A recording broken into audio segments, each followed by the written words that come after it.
प्रतिस्पर्धा। क्यों, ऐसा भी क्या उठा के ले आए दामाद जी? रमा जी ने बेटी काव्या से फोन पर बात करते हुए कहा। अरे माँ, लॉन्ग कुर्ती है और तुम तो जानती हो ना वो मुझे पसंद नहीं आती, फिर भी उठाकर ले आए। कह रहे हैं घर में पहन लेना। ना ना, रहने दे, वापस कर दे। जब पसंद ही नहीं तो घर पर भी क्यों पहनना? अरे सुन, फ़ोन में बैटरी कम है तो चार्ज करके बात करती हूँ। बैटरी कम होने की वजह से मम्मी जी ने बात अधूरी छोड़कर फ़ोन रख दिया और मेरी तरफ मुड़ी। काव्या ने तुझे फ़ोटो भेजा है कुर्ती का, ज़रा दिखाना तो। कह रही थी दामाद जी लेकर आए हैं छुटकी के जन्मदिन पर काव्या के लिए, लेकिन बिल्कुल बेकार कुर्ती है। ना रंग रूप है ना फिटिंग, उस पर लॉन्ग भी है। भला आजकल कौन पहनता है लंबे कुर्ते? दामाद जी को बिल्कुल भी समझ नहीं है कपड़े की, बस जो मिलता है उठाकर ले आते हैं। मुकेश तो ऐसा नहीं करता, वो तो तुम्हारे लिए एक से एक कपड़े लेकर आता है। ना जाने मेरी बेटी को ही ऐसा पति क्यों मिला है, फैशन की तो समझ ही नहीं है। पर मम्मी जी, मैंने कुर्ती देखी है, इतना भी बुरा नहीं है। और वैसे आपकी जानकारी के लिए बता दूं कि इस समय लंबे कुर्ते का फैशन है और जीजाजी बहुत बड़े शोरूम से कुर्ती लेकर आए हैं, तो 4-5 हज़ार से कम की नहीं होगी। मैंने शीतलता से अपनी बात रखी। अभी हमारी बात चल ही रही थी कि दीदी का फिर से फ़ोन आया। पता चला कि इस बात को लेकर दीदी जीजाजी में लड़ाई हो गई है। बस फिर क्या था, लड़ाई के बाद जीजाजी घर से बाहर निकल गए और दीदी ने यहाँ फ़ोन करके अपनी सारी भड़ास निकालना शुरू कर दी। जब दीदी का मन भर गया तो उन्होंने फ़ोन रख दिया और अब मम्मी जी शुरू हो गई अपने दामाद को उल्टा सीधा कहने।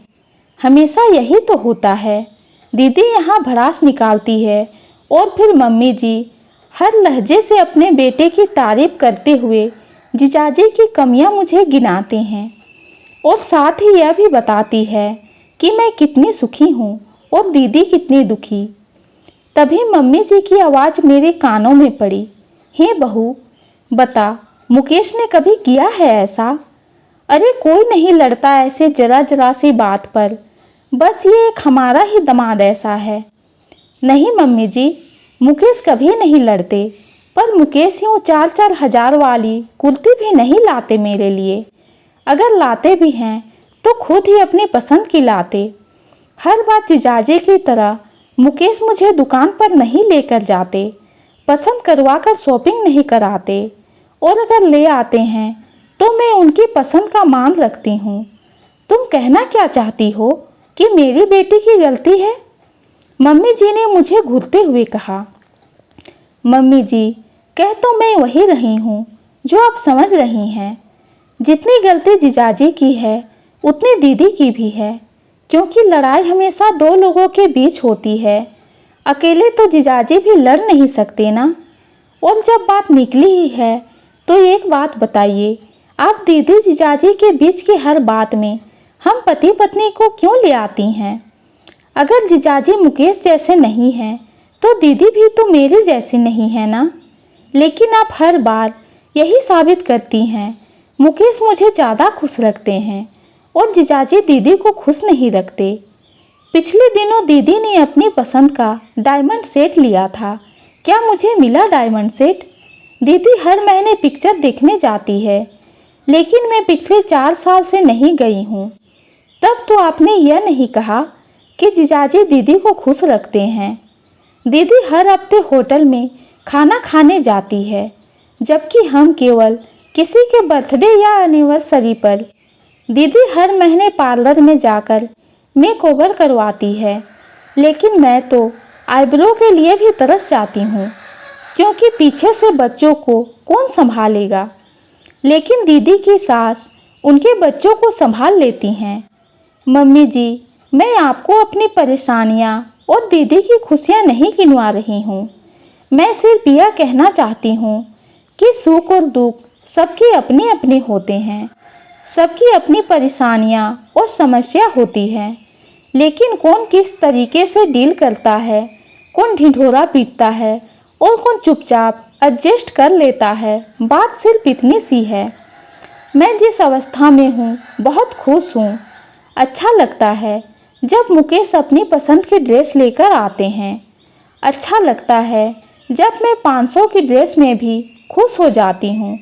मुकेश का चेहरा खिल जाता है, क्योंकि अगर 5000 की ड्रेस मांगूंगी तो उन्हें भी 10 बार सोचना पड़ेगा।